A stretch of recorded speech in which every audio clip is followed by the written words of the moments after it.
Ma'asyiral jemaah rahimakumullah, akhir-akhir ini masyarakat Indonesia banyak dihadapkan dengan ujian dalam bentuk musibah, sesuatu yang tidak menyenangkan, bisyarr.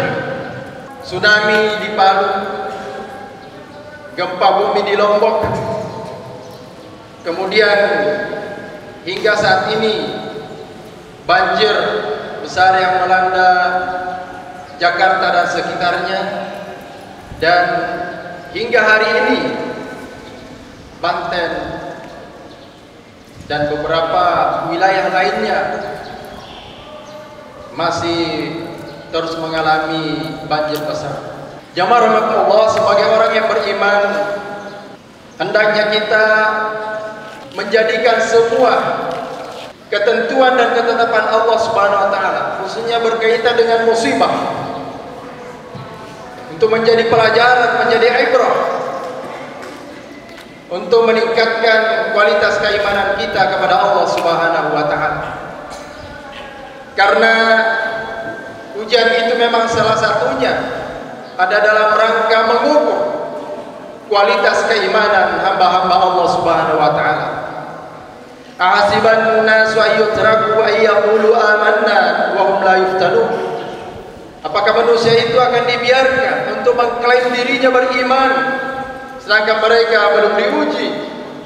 Walaqad fatanna alladziina min qablihim, dan sungguh telah kami uji orang-orang sebelum mereka. Waliya'lamanna Allahu alladziina shadaqu wa la ya'lamanna al-kadzibin. Dari ujian itulah Allah mengetahui siapa yang benar-benar beriman dan siapa yang kemudian mendustakan Allah Subhanahu wa taala. Bahkan dalam sebuah hadis dikatakan, yubtalar rajulu ala hasabi dinihi. Seseorang itu diuji oleh Allah Subhanahu wa taala berdasarkan kualitas agamanya. Maka apabila dalam dirinya fa in kana fi salabihi fa in kana fi qalbi salabah,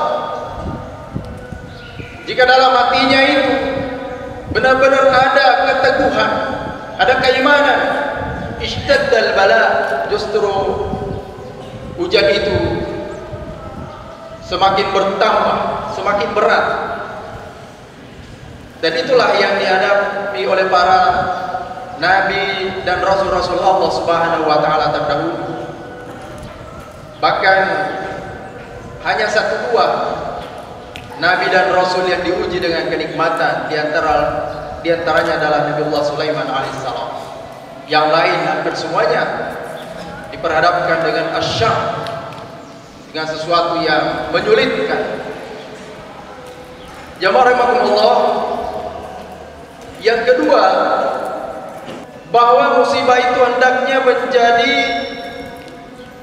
wasilah untuk kita muhasabah, introspeksi diri, baik secara individu, secara jama'i, bahkan pemerintah dan masyarakat hendaknya bersama-sama melakukan muhasabah.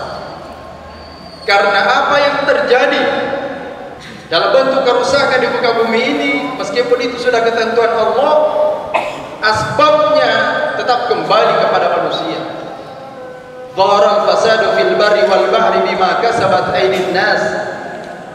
Telah nampak kerusakan di lautan dan di daratan karena disebabkan oleh tangan-tangan manusia. Karena sesungguhnya alam ini sudah diciptakan dalam keadaan sempurna, dalam keadaan seimbang. Maka perbuatan manusialah, ketamakan, kerakusan manusialah yang kemudian menyebabkan alam ini menjadi rusak. Dan kerusakan yang paling besar tentunya adalah asyirk, al-ma'siyah, al-kufr. Dan itulah yang menyebabkan Allah menimpakan bencana kepada umat-umat terdahulu. Dan bagi orang beriman, setiap musibah itu adalah alarm, peringatan, liyudhiqahum ba'dha alladhi 'amilu. Allah merasakan kepada mereka sebagian dari perbuatan mereka sendiri, la'allahum yarji'un, agar mereka kembali kepada Allah Subhanahu wa taala. terjadinya banjir, terjadinya kemarau tidak lepas dari pembabatan hutan secara sembarangan. Dan itulah yang kemudian menjadikan alam ini tidak seimbang. Liyudhiqahum ba'dal ladzi 'amilu. Semuanya itu adalah karena ulah manusia itu sendiri. Yang ketiga, jamaah rahimakumullah, bahwa hendaknya musibah itu menjadi kafarat, penyuci bagi orang-orang beriman dari dosa dan kesalahan kekhilafan yang mereka lakukan. Ma yusibul mu'min min wasabin wala nasabin wala ghammin wala hammin wala hazanin wala adha hatta syaukatu yushakuha illa kaffara Allahu biha khatayah. Tidaklah suatu musibah yang menimpa orang-orang beriman berupa penyakit, rasa takut, rasa sedih, rasa gelisah, wala adha hatta syaukatu yushakuha, penyakit sampai duri yang menusuknya pun, illa kafarallahu biha khatayah, malaikat Allah menjadikan semua itu sebagai kafarat, sebagai penyuci baginya terhadap dosa-dosa yang dia lakukan sebelumnya. Itulah sabda Nabi SAW ketika menjenguk orang sakit. Salah satu doa beliau adalah tahurun insyaallah. Mudah-mudahan penyakitmu ini, musibah yang menimpamu ini, menjadi penyuci terhadap dosa-dosa yang kita lakukan, terutama dosa-dosa kecil rahimakumullah yang setiap saat kita tidak lepas diri dari. Ibnu Abbas dalam sebuah riwayat menyampaikan kepada para sahabat, maukah kalian aku tunjukkan ahli syurga?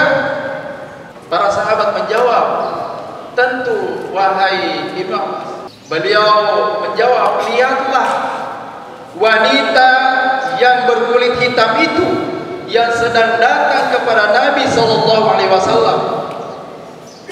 Si wanita ini bertanya atau mengadu kepada Nabi SAW, ya Rasulullah, aku sering terkena penyakit ayam dan pada saat itu auratku tersingkap. Doakanlah aku ya Rasulullah. Maka Nabi SAW menjawab, apakah engkau mau sabar dengan penyakitmu ini atau aku doakan engkau untuk sembuh? Wanita ini menjawab, doakan saya bisa sabar Rasulullah agar aku bisa masuk surga. Tetapi doakan juga agar auratku tidak tersingkap. Artinya apa? Dia tidak minta disembuhkan, tidak minta doa untuk disembuhkan oleh Allah Subhanahu wa taala, tapi dia hanya minta supaya pada saat dia sakit itu dia tidak melanggar syariat. Subhanallah.